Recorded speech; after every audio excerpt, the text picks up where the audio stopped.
Bentornati, nuovissimo appuntamento con le previsioni meteo. Da Vicenza, disagi dovuti alle alluvioni che si sono verificate nel corso della giornata tra martedì e mercoledì, con torrenti in piena anche sul Padovano e criticità dovute ad alto livello dei fiumi. Fortunatamente non ci sono state esondazioni, però solamente di torrenti e alcune frane che si sono verificate sulle pedemontane, sulle aree prealpine, dove sono caduti davvero molti millimetri di pioggia. Ma il tempo che continuerà anche nel weekend, soprattutto venerdì, ma anche nei giorni successivi, soprattutto al nord-ovest. Possiamo notare infatti da questa immagine come la dinamicità atlantica continuerà imperterrita a causa di questo nucleo addossato sulla Gran Bretagna, che invierà sul Mediterraneo occidentale nuovi impulsi verso il nord-ovest. Qui si verificheranno abbondanti accumuli di pioggia, nevicate a 1200 metri circa e fortissime piogge, previsti oltre 100 mm di pioggia proprio sulle aree del nord-ovest. Proprio queste aree risentiranno maggiormente di accumuli maggiori di pioggia. Il vortice andrà concentrandosi anche, come vedete, sul basso Tirreno. La lunga linea andrà a coinvolgere anche il nord-est. Questa situazione instabile anche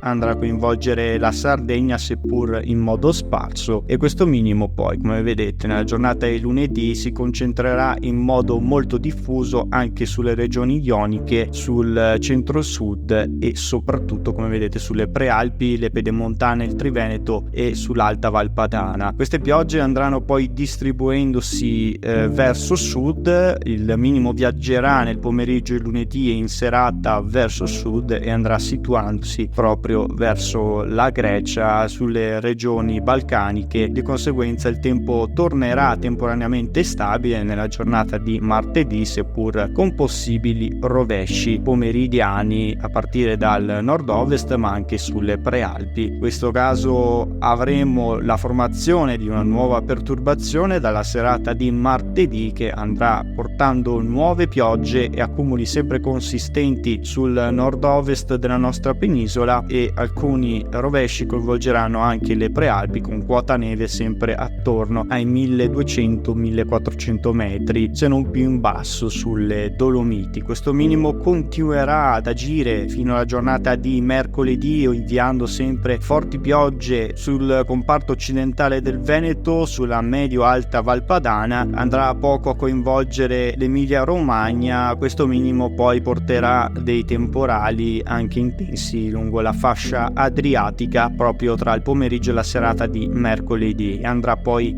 viaggiando verso est, lasciando spazio a nuove schiarite nella giornata di giovedì e poi anche venerdì. Questa è la previsione, che lascia però ancora molte incertezze. Proprio a partire dalla giornata di mercoledì le incertezze aumentano. Infatti questa è la giornata di martedì che riassume come il vortice che ha agito nella giornata di lunedì si è spostato proprio sulle regioni del centro-sud. Notiamo questa piccola bolla fredda che dalle ultime emissioni doveva interagire anche sull'Italia. Se infatti andiamo a vedere l'emissione precedente, c'era l'emissione che prevedeva come questa bolla fredda viaggiasse proprio dalla Russia e viaggiasse a nord dell'Europa e andasse a coinvolgere, vedete, anche l'Italia a partire dalla giornata di mercoledì. In questo caso si sarebbero verificate delle condizioni pienamente invernali sul nord Italia e il ritorno di probabili temporali nevosi, ma questa tendenza è stata scartata dalle ultime emissioni modellistiche, una emissione che quindi non potrà probabilmente più ripresentarsi, e quindi dobbiamo affidarci poi, come vedete, a una rimonta anticiclonica che probabilmente farà rialzare notevolmente le temperature. Il tempo tempo dovrebbe tornare stabile, seppur con ancora qualche nube sparsa sui rilievi, proprio a causa dell'affondo di questo ciclone sul Portogallo, in questo caso in pieno oceano, e poi con una irruzione russa invece sull'Europa orientale. Ma questa è ancora una tendenza tra il 6 e l'8 marzo che vede ancora molte incertezze. Rimanete come sempre aggiornati per non perdere i prossimi contenuti.